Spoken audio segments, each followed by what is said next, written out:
Halo, sahabat sekelas. Kita jumpa lagi. Ya, saya sudah lama nggak sering-sering materi. Biasanya cuma podcast saja, tapi hari ini saya mau sharing ya, di program naik kelas. Mereview satu buku yang saya baca dan menurut saya itu sangat bagus sekali dan saya mau sharing. They want a job, they want job security, they want a paycheck, they want a 401. You know, they think about what they want to do, what they love. They want to make a lot of money. Employee, S is small business, self-employed, or a specialist. And the words are, I want to do what I love.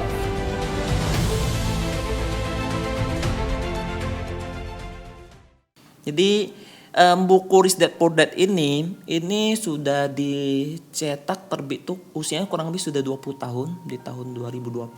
2000 udah dicetak, kurang lebih sudah 21 tahun ya. Ya. Sudah diterjemahkan dalam 40 bahasa dan sampai saat ini itu menjadi best selling book ya. Telah cetak sampai ke edisi berapa saya lupa, sudah 26 juta buku dicetak, disebarkan di seluruh dunia. Jadi sangat rekomendasi sekali ya untuk kita semua untuk membaca buku ini. Ya. Lalu penulisnya siapa sih? Ya, penulisnya adalah Robert T. Kiyosaki ya. Robert T. Kiyosaki ini ya sering disebut adalah bapak finansial dunia. Dia yang menembus mitos-mitos tentang keuangan ya. Dia juga menciptakan satu pendidikan keuangan ya, yang dia buka satu universitas cash flow gitu saya lupa ya. Dia lahir sudah usia 74 tahun sekarang ya, kewargaan Amerika, berdarah Jepang, sekarang tinggal di Hawaii ya, seorang investor dan motivator ya.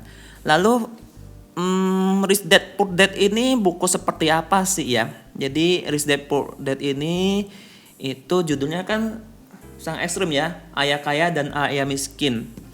Ya, ini dia tuh dalamnya ini menceritakan tentang pola pikir tentang uang ya, lalu mengajak kita cara berinvestasi jangka panjang yang tepat dan mengajarkan kita perbedaan apa itu aset dan liabilitas atau hutang ya.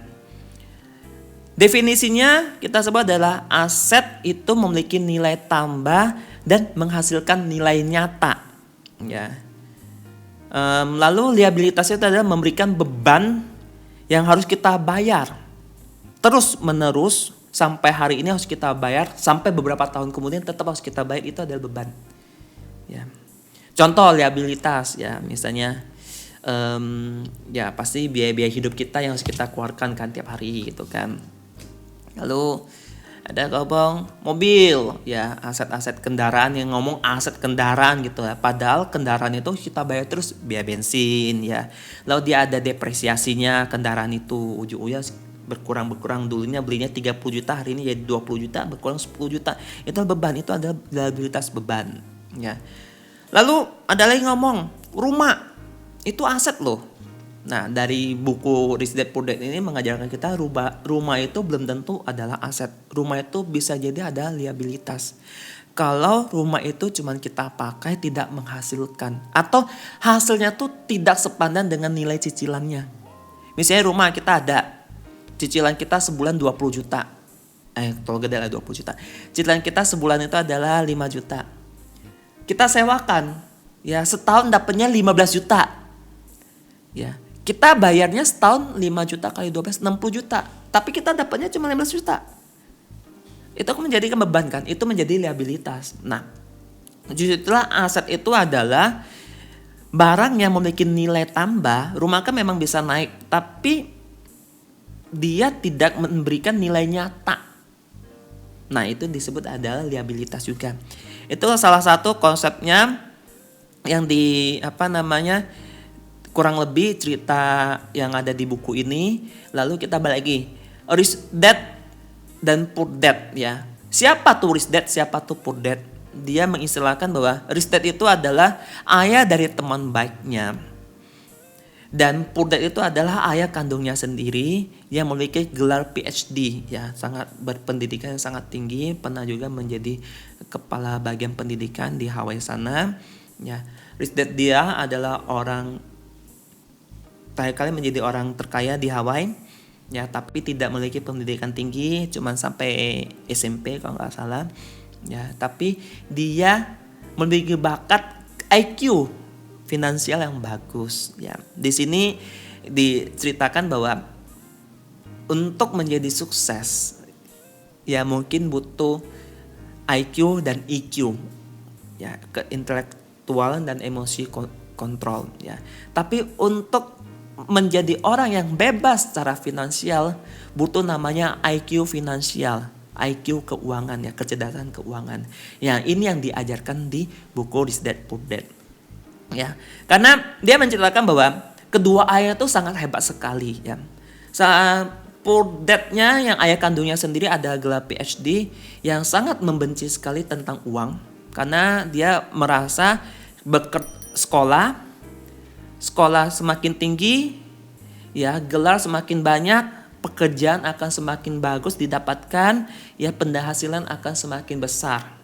Ya kayaknya gitu, menganggapan bahwa pendidikan semakin tinggi, kerjaan semakin mantap, gaji semakin besar.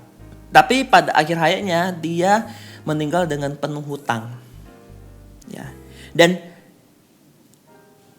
ayah teman baiknya yang dia sebut Rich Dad, ya, memiliki konsep tentang keuangan, memiliki IQ finansial yang baik, ya, dan di akhir hayatnya dia menjadi orang paling kaya di Hawaii dan meninggalkan warisan untuk anak cucunya. Ya, buku ini sangat menarik untuk dibaca. Ya, memang mungkin kita orang budaya Timur itu mungkin, ya, lebih sensitif ngomong soal uang. Ya, agak sensitif, katanya uang bukan segala dan sebagainya. Yang kita bahas itu buku ini saya juga tidak bahas bahwa uang itu paling penting atau apa, tapi minimal kita memiliki konsep kecerdasan keuangan untuk memanajemen keuangan kita. Baik itu kita sekarang seorang pelajar, ya, seorang karyawan atau seorang bisnismen, kita harus memiliki konsep keuangan, ya, agar apa? Uang yang kita miliki itu kita bisa atur sedemikian rupa menjadi lebih baik, ya. Kalau misalnya hari ini, ya, kita sebagai seorang pelajar, kita sebagai seorang karyawan, kita sebagai bisnismen yang sudah bekerja bertahun-tahun dan masih memiliki masalah tentang keuangan, ya, saya sangat highly rekomendasi untuk membaca buku ini. Karena apa? Itu akan membuka wawasan kita. Mungkin ada langkah-langkah kita yang kita jalankan sekarang itu yang kurang tepat. Ya, karena di sini kita diajarkan untuk melakukan investasi secara tepat dan benar. Ya, karena investasi itu katanya itu baru bisa kelihatan hasilnya tuh adalah 15 tahun kemudian. Tapi kalau misalnya hari ini kita salah melakukan investasi, ya 15 tahun kemudian kita baru sadar, kita mau ulang dari nol lagi. Aduh, rugi lah kita itu 15 tahun itu. Itu serem loh. Masa 15 tahun kita ulang lagi? Enggak. Jadi saya sangat menyarankan, ya, untuk kita semua untuk membaca buku ini yang belum pernah baca. Apalagi yang gini nih. Satu lagi, saya ambil gambaran kalau misalnya masih kurang kena.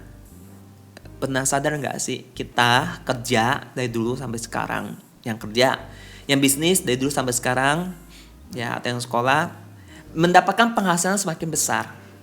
Kalau kita nggak memiliki konsep IQ finansial, ya, cicilan kita pasti semakin besar, hutang kita pasti semakin banyak, dan kita dipaksa untuk bekerja lebih keras lagi. Untuk apa? Lunasin cicilan kita, hutang-hutang kita. Betul nggak? Kalau ngerasa itu betul, wajib baca buku ini. Ya, sangat bagus sekali, ya. Dan saya rasa kalau misalnya semua orang Indonesia membaca buku ini dan mempraktekkannya, saya yakin tingkat kemiskinan di Indonesia akan sangat berkurang. Ya. Atau yang sudah pernah baca, oh dulu saya sudah pernah baca ulang lagi. Ya, saya sangat sarankan. Ya, oke. Buku Rich Dad Poor Dad ini sudah sangat menginspirasi banyak orang-orang sukses, ya, di dunia ini, ya, termasuk di Indonesia juga banyak orang-orang kaya itu berhasil gara-gara membaca buku Rich Dad Poor Dad ini, memberikan inspirasi untuk mereka semuanya. Ya, oke. Review singkat di buku ini, di belakangnya ditulis adalah Rich Dad Poor Dad akan menghancurkan mitos-mitos yang Anda perlu miliki tentang penghasilan tinggi agar bisa kaya. Ya, menantang keyakinan bahwa rumah Anda adalah aset. Ya, tadi saya ngomong rumah itu adalah aset, belum tentu, tergantung bagaimana kita mengaturnya. Apakah itu bisa menjadi aset atau liabilitas, ya. Tadi ngomong menunjukkan kepada orang tua kenapa mereka tidak bisa mengadakan sistem pendidikan untuk mengajari anaknya tentang uang, karena di sekolah tidak pernah ada namanya pendidikan keuangan.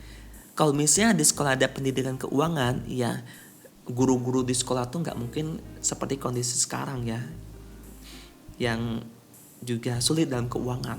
Ya.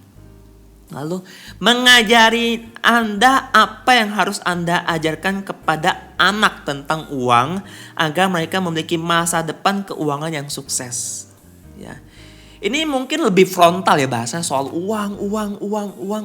Ya, karena budaya kita tuh mungkin budaya timur ya, mungkin agak sensitif dengan uang, tapi sekali lagi yang kita tekankan bahwa bukan masalah uangnya, tapi tentang kecerdasan keuangan. Bagaimana kita mengatur gaji kita yang kita dapatkan hari ini, mengatur penghasilan kita yang kita dapatkan, bagaimana kita menggunakannya sebagian atau sepenuhnya, bagaimana kita melakukan investasi yang untuk masa depan kita yang bisa menghasilkan, dan membuka mata kita untuk melihat yang mana itu sebagai liabilitas, yang mana itu sebagai aset. Ya, jadi saya sarankan ya kita bisa untuk bacanya. Kapan tuh waktu tepat untuk membaca buku ini? Yaitu hari ini. Setelah kamu dengar review saya ini, langsung beli buku ini, baca ya. Saya nggak di-endorse oleh Robert T. Kiyosaki ya, tapi saya ngerasa buku ini sangat bagus. Jadi saya memberanikan diri untuk mereview, karena saya juga nggak pernah review buku, tapi saya sudah baca ini, sangat menginspirasi, dan saya rasa ini layak untuk dikonsumsi publik dan saya wajib untuk melakukan sharing. Jadi harapan saya ya para sahabat sekelas meluangkan waktu setiap hari ya 10 menit 20 menit untuk baca buku ini, dan insapin saya yakin 5 tahun, 10 tahun, 15 tahun ke depan ya kita akan ada satu perubahan besar yang kita hadapi, yang lebih baik lagi tentang keuangan kita. Ya, karena apa? Kita IQ finansial kita semakin baik. Oke, gitu aja yang saya sharing ya, buku Rich Dad Poor Dad. Bagi sahabat sekelas yang pernah membaca buku ini juga, ya bisa tulis komen juga, sharing ya intuisi apa yang pernah kita dapatkan, ya saran-saran apa untuk sahabat sekelas bisa tulis di komentar ini juga. Ya, oke. Ingat di subscribe, klik tombol lonceng, klik sharing, dan klik like-nya ya agar ini bisa banyak di-review orang-orang juga, agar semuanya bisa ikut belajar semakin naik kelas. Sampai jumpa, salam naik kelas.